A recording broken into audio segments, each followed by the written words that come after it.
എമ്പുരാന്റെ വരവിനായി ആകാംക്ഷയോടെ ദിവസങ്ങളെണ്ണി കാത്തിരിക്കുകയാണ് മലയാളി പ്രേക്ഷകർ. കേരള ഓപ്പണിംഗ് കളക്ഷൻ റെക്കോർഡുകളിൽ ചിത്രം ചരിത്രം കുറിക്കുമോ എന്നാണ് ഇനി കാത്തിരുന്നു കാണേണ്ടത്. നിലവിൽ മലയാളത്തിലെ ഏറ്റവും മികച്ച ആദ്യദിന കളക്ഷൻ മോഹൻലാൽ ചിത്രം ഒടിയന്റെ പേരിലാണ്. ഒടിയൻ ഒന്നാം ദിവസം 7.22 കോടിയാണ് നേടിയത്. ലൂസിഫർ 6.38 കോടി, മരക്കാർ 6.35 കോടി, ഭീഷ്മപർവം 6.2 കോടി, ടർബോ 6.15 കോടി, മലൈക്കോട്ടെ വാലിബൻ 5.85 കോടി, ആടുജീവിതം 5.83 കോടി, കിങ് ഓഫ് കൊത്ത 5.75 കോടി, കായംകുളം കൊച്ചുണ്ണി 5.22 കോടി, മാമാങ്കം 5.21 കോടി എന്നിങ്ങനെയാണ് നിലവിലെ റെക്കോർഡുകൾ. ഇനി ഈ റെക്കോർഡുകളെല്ലാം എമ്പുരാൻ തിരുത്തിക്കുറിക്കുമോ എന്നാണ് പ്രേക്ഷകർ ആകാംക്ഷയോടെ കാത്തിരിക്കുന്നത്. മലയാള സിനിമാ പ്രേമികൾക്കും മോഹൻലാൽ, പൃഥ്വിരാജ് ആരാധകർക്കുമൊപ്പം തെന്നിന്ത്യൻ സിനിമാ ലോകവും പ്രേക്ഷകരും ആകാംക്ഷയോടെ തന്നെയാണ് എമ്പുരാനായി കാത്തിരിക്കുന്നത്. പൃഥ്വിരാജ് സുകുമാരൻ സംവിധാനം ചെയ്യുന്ന ചിത്രത്തിന്റെ നിർമ്മാണം ലൈക്ക പ്രൊഡക്ഷൻസ്,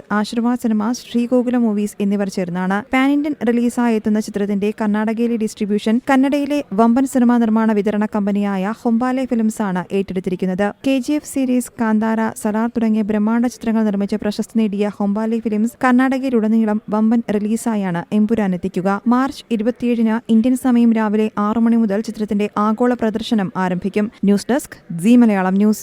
ഏറ്റവും പുതിയ വാർത്തകളും വിശേഷങ്ങളും വിരൽ തുമ്പിലറിയാൻ സീ മലയാളം ന്യൂസ് എല്ലാ ഡിജിറ്റൽ പ്ലാറ്റ്ഫോമുകളിലും ലഭ്യം.